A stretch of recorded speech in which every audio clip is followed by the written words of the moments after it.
The Dodgers continue to punish the Pudres for trolling Clayton Kershaw. Before taking his offseason vacay, Draymond Green gives us a preview of the Lakers-Nuggets series. And Ty Lue has a job with the Clippers, but he is in demand elsewhere. Good morning. I'm James. This is your daily dose of sports and snark for the greatest sports city in the world, Los Angeles. This is a faithful Angelenos morning report. It is May 14th, 2023. Happy Mother's Day to all the ladies out there. And oh, by the way, it's also the Lord's Day. Take a moment after you recognize your mom and thank her. Thank the Lord too for the blessings in your life. That's always a good idea. Now, if you enjoy being in the know about LA sports, clickety-clack the like button. Clickety-clack the subscribe button. There's a notification bell. Hit that. It'll let you know when we drop new content. Sharing is caring. Let people know we exist, and by all means, comment. I try to get back to every one of you guys. Now, before we go through the news and notes, look at the scoreboard. Welcome back, J.D. Martinez to the LA Dodgers. He hits a 3-run home run for the NL West leaders. Dodgers 4, Slum Diego 2. LA has won 4 consecutive games over the Puds. No, let's reverse that. Slum Diego has not beaten the Dodgers since their scumbag scoreboard operator ran a crying Clayton Kershaw graphic. By the way, the Dodgers are also on pace once again to win over 100 games this season, just so you know. LAFC 3, Real Salt Lake 0. Dennis Mwanga scored his 15th goal in all competitions this year now for the black and gold. Meanwhile, today, San Diego is in town for one more beating over at Chavez Ravine, and the game will be at 1. Tony Gonsolin is 0 for 1 with a 1.93 ERA. Ryan Weathers, 1-1, 2.50 ERA. San Jose is at the Galaxy at 6:30 tonight. They delayed it again a day. MLS realizes that Apple TV shouldn't necessarily get every single game in a 4-hour period, right? Anyway, it's the California Classico, arguably the first rivalry in MLS history.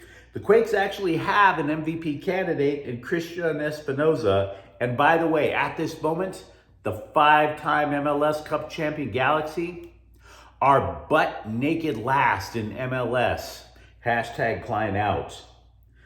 Let's talk a little more about the Dodgers, though. Walker Buehler has begun throwing off a mound. And that's kind of a big deal, considering he had Tommy John surgery, right? There is a belief that Buehler can be available for the Dodgers toward the end of the season. Keep in mind, though, the guy's had Tommy John surgery twice, and while you can come back from your first one, it's exceptionally difficult to become the same pitcher that you were if you actually have to go through it twice. Is Chris Taylor starting to put things together? Not the whole thing, mind you, but at least baby steps, at least the power numbers. Taylor has 19 hits this year. His batting average is awful. It's .202. He still strikes out more than he gets base hits, but he has 7 home runs. He's tied, he's in the upper echelon of the NL for home runs. 36 isn't that impressive, but a lot of people are tied for 36 with 7. A lot of people tied with 8. If he gets another one, he probably vaults himself into the top 15 today. But anyway, 7 home runs. Dave Roberts told the LA Times that Taylor is at least, quote, on time with the fastball more, unquote. So again, one step back to try to becoming the player that he used to be. Mentioned a couple of days ago that Noah Syndergaard left his last start in the first inning due to a cut on his finger. That was from a blister. Now, because of that, we are not entirely certain that he's going to make his next start, which is scheduled for Monday. Roberts said that every pitch Syndergaard threw was stained with blood on his last start. Dodgers are going to put a glue on his finger tomorrow. Hope for the best. Let's see. Also, regarding injured Dodger pitchers, relief pitchers Jimmy Nelson and Daniel Hudson, they've both experienced setbacks in their rehab progress. Nelson also went through Tommy John surgery last year. He's had discomfort while throwing, so they shut him down again. Hudson, whose knee was operated on last year, hasn't recovered enough to where they can plan a minor league assignment for him. Now, we're talking about injuries. We're talking about players trying to figure things out. Again, Dodgers are at first place. They're at first place pretty comfortably right now, as a matter of fact. They're up by about 3.5 over Arizona. They're up by 6 over San Diego. The one thing I would say that's a troubling thing for LA is they're dead last in the National League when it comes to hitting left-handers at 193. It's funny to find out what happens to players after the Lakers eliminate them in the playoffs this year. TNT has this graphic where they go gone fishing and they kind of poke a little fun at the teams that got eliminated, saying that they're out on a boat somewhere or looking for catfish or God knows what. John Morant is actually looking for a little more. He's looking for target practice, but that's just another story for another time. Take a look at social media today. Ja Wick is at it again. He has served. He will continue to serve. But at least that's just something that popped up in the last couple of hours. Recently vanquished Draymond Green, however, is a little smarter than that. He is not brandishing a gun at anything that moves. He left the court at Crypto.com Arena, took off his Warrior jersey, and simply hit record for his next podcast. He sized up the Nuggets-Lakers series. He picked the Lakers in the upset. Now, honestly, who knows? Everybody's going to pick this, that, and the other. He said the key to the Lakers' fortunes will be if they can take something away from Nikola Jokic, the Joker. Quote, either stop Joker from passing or stop him from scoring. The easier one to do is to stop him from getting assists. You can't allow him to get both. He gets both, you lose. It's very simple, unquote. Now again, Draymond Green acts like a bit of a nut on court, but you get him away from the court, he's actually a pretty thoughtful guy, it seems to me. Jokic, by the way, almost averaged a triple-double against the Lakers this year. 23.3 points per game, 12.3 rebounds a game, 9.8 assists. So yeah, if you think about it, against the Warriors, the Lakers picked their poison. Their poison was have anybody else beat them other than Steph Curry. So the question is here, what do they get to take away from this guy in the conference championship series? By the way, regarding the Lakers and the Warriors, yes, I saw the photo of Bad Bunny and Kylie Jenner. Honestly, I don't even care if it was Bugs Bunny and Caitlyn Jenner. Don't care. Totally don't care. The Belcher Report and a former ESPN reporter, Mike Stein, ran a rumor that the Phoenix Suns want to talk to Clippers coach Ty Lue about their now open coaching gig. You might have heard about that. Last night, Phoenix, they fired Monty Williams, which is bizarre. Williams took a team that was, frankly, trash. Got him into the playoffs 3 consecutive years. Got him into the NBA Finals. And all of a sudden, he's out of a job. You know something, Phoenix? Good luck trying to pry Ty Lue from the Clippers. Look, coaches talk, right? Everybody talks. Coaches talk within their own fraternity. You don't think that there's not rumors running around that Kevin Durant sabotaged Monty Williams? Kevin Durant, the guy who had the rep of killing multiple coaches over in Brooklyn. Multiple. What about Chris Paul, who was accused of being a coach killer when he played for the Clippers? Why would Ty Lue want to leave LA to go join that slop? Why would he, right? By the way, there are also reports that Phoenix is looking to get rid of both Chris Paul and DeAndre Ayton. Now, call me crazy, but staying in LA, even with a roster that he can't rely on for their health, looks a lot more stable to me. But Lue is also liked by the Milwaukee Bucks for their open position. I haven't heard anything about the Greek Freak being a coach killer. So there's that. There's also another problem, by the way, I should have mentioned, with the idea of Phoenix trying to pry Ty Lue out of Los Angeles.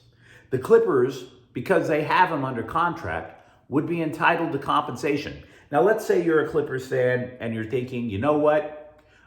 We can always find another coach. We're pretty good about that. But we don't have any first-round picks until Sasha Obama runs for the presidency.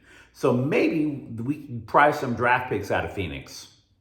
Nope, not happening. They sent draft picks over to Brooklyn to land Durant in the first place. So the idea of Tyronn Lue leaving the Clippers to go to Phoenix, far-fetched. Far-fetched. It's never too late for the Rams to lose yet another player in free agency. Buffalo has signed Trevin Howard, who played linebacker for the Rams for 5 years. He started 29 games. Howard was the guy who sealed the victory in the NFC Championship game over San Francisco with an interception. He played only one game last year, though. That was due to an injury to his core. ESPN's Mike Clay, who for all I know might as well be called Dice Clay, he ranked all of the NFL's offensive lines, said the Rams were 30th, ahead of only Tennessee and Jacksonville. He believes LA will place both Steve Avila and Logan Bruss as the first string guards, which would be the first starts for either one of them. So in other words, LA can't trust the center three of its offensive line.